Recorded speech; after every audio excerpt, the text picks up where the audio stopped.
gente, tudo bom com vocês? Eu espero que sim, eu sou a Pri Dias. Aqui no canal eu falo sobre maternidade, marketing e minha rotina.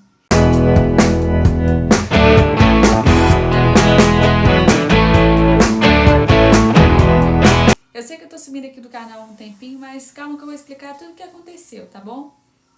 Em primeiro lugar, né, como vocês sabem, eu tive bebê, né, e o bebê demanda muitos cuidados, então eu não consegui estar cumprindo a rotina de vídeo de um vídeo por semana. Bem chata que aconteceu comigo é que eu tive a depressão pós-parto. Então, o que é isso? O que é depressão pós-parto? A DPP, conhecida como depressão pós-parto, né? Ela é caracterizada não somente por uma tristeza passageira, mas por algo que pode afetar intrinsecamente toda a família e todos os membros das pessoas ao redor. Eu, por exemplo, pela falta de sono e os hormônios, dei um surto psicótico, onde eu precisei ficar internada 45 dias num hospital psiquiátrico. Mas eu já estou me recuperando, já estou melhor, já estou tomando medicação, já estou seguindo tudo certinho e estou melhorando. Mas esse foi o motivo do meu sumiço, basicamente. Eu estava internada, gente. Enfim, mas vamos continuar falando sobre a depressão pós-parto. Foi muito importante para mim reconhecer o que eu estava sentindo e buscar ajuda.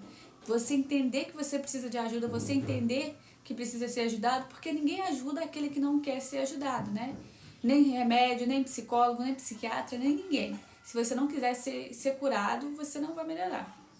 É a verdade. Pelo menos pra mim, eu acho isso. E a depressão pós-parto, né, assim como qualquer outra depressão, é algo que requer muito cuidado, porque depressão não é frescura. E isso eu não tô falando nem só para quem teve depressão pós-parto, não. Homens também que têm depressão comum, né, a depressão normal que a gente fala, o quanto isso pode afetar de forma negativa a vida. E o quanto a gente tem que estar atento aos nossos próprios sinais do nosso corpo. Às vezes a gente fica mais triste, uma tristeza prolongada por mais tempo já é um sinal de alerta, porque é diferente você estar triste do que você ser triste. É diferente. Eu não sou nenhuma profissional, não tô aqui pra... como que eu posso dizer?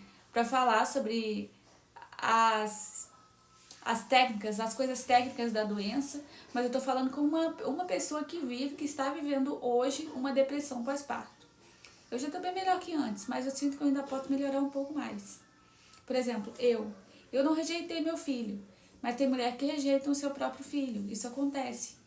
E é um momento que você não precisa se culpar, é um momento que você está passando por uma carga hormonal gigantesca no seu corpo, no seu organismo, então você não pode se culpar. E eu falo isso pra mim também, porque eu me culpo pra caramba. Mas o fato é que a depressão, ela tem cura, ela pode ser tratada, tá bom? Com uma via de mão dupla, né?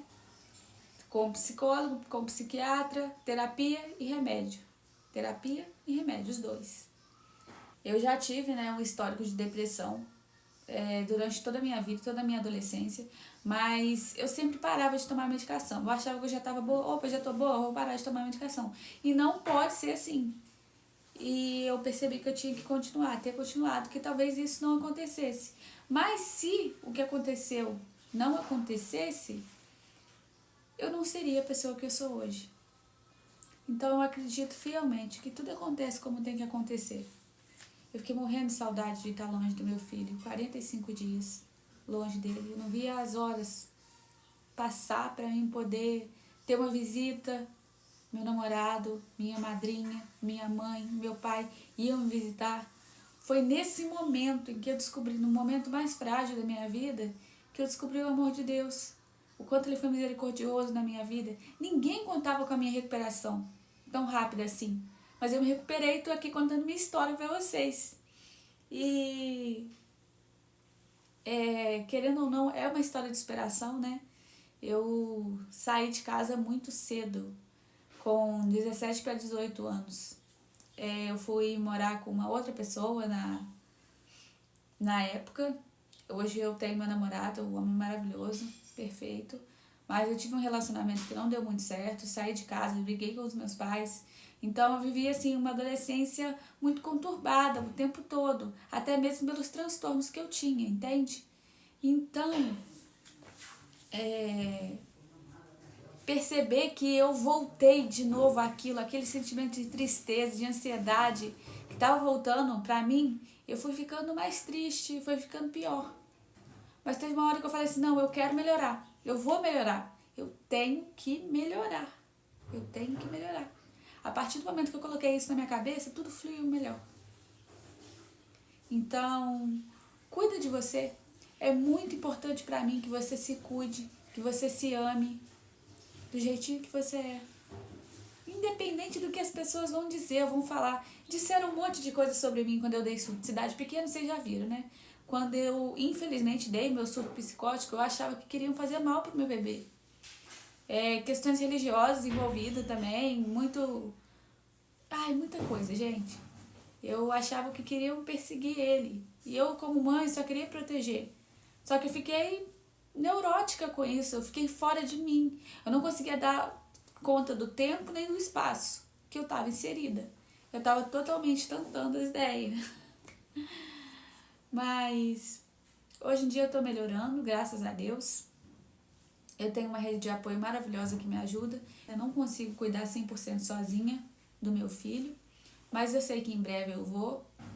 E queria dizer para você, se você está passando por uma situação parecida com a minha, não desista. Vá em frente, continua, persiste. Você é capaz, você é forte, você é corajoso. Tudo isso que está acontecendo na sua vida é para te deixar mais forte. E Deus mandou te dizer que vai acontecer. Então, Deus nunca nos coloca numa situação que a gente não possa sair, que não possa ser modificada. Deus nunca desampara ninguém.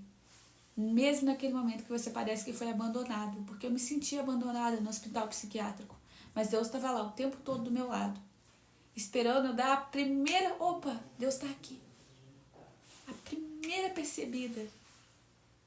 Foi quando aconteceu que a gente fazia umas orações, né? A gente não, que um moço, aliás, Marlon, você foi luz na minha vida nessa época, eu te agradeço muito. Se eu encontrei a Deus, se eu senti a presença, se eu senti o amor de Deus naquela época, foi por causa das suas orações, de você ter ido lá no quarto. E, cara, foi uma experiência assim, conheci muitas pessoas, lembro vagamente delas pelo fato da medicação na época estar bastante forte, né? Mas eu acho que, como eu falei, tinha que acontecer. O que aconteceu tinha que acontecer para me ensinar muitas coisas, para me ensinar a dar valor. Porque a gente só valoriza quando a gente perde. E infelizmente é assim. Mas internada, 45 dias, eu percebi que, poxa, não pode ser assim, a vida é mais que isso.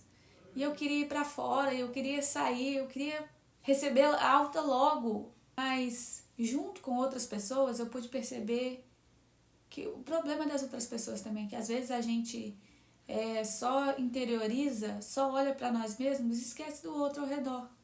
Então, eu aprendi a ter caridade, eu aprendi a ter amor ao próximo, eu aprendi a ter compaixão com as mulheres que estavam internadas junto comigo. E era assim, era um ar de companheirismo, era um ar de irmandade mesmo. Todas nós estávamos lá por um motivo diferente, mas o cuidado e o carinho de cada uma comigo foi essencial para mim voltar a ser quem eu era. As enfermeiras eram uns amores. A Simone, por exemplo. A Simone, se você estiver assistindo esse vídeo, Simone, muito obrigada. Suas conversas comigo me ajudaram muito a perceber quem eu era, a perceber quem eu estava buscando, ser quem eu estava buscando. E hoje eu percebo que tudo aquilo foi necessário. Antes, eu não conseguia olhar a foto do meu filho de quando eu estava internada, porque eu me sentia culpada por não estar aqui. Mas eu não podia estar aqui, eu tinha que me tratar. Porque imagina se eu desse um surto e quisesse machucar ele.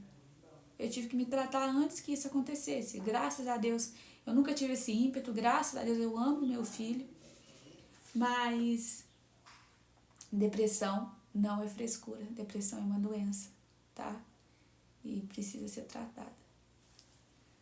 Bom, tem dias que eu não acordo tão bem, que eu fico na cama até tarde, mas eu tento não me culpar por isso, por causa das medicações que eu tomo. Mas, mesmo assim, eu acabo me culpando um pouquinho. Antes de tudo, prioriza a sua saúde mental. E uma coisa, depressão precisa ser falada o ano todo e não só no mês de setembro amarelo. Porque tem gente com depressão à sua volta. É preciso ser falado.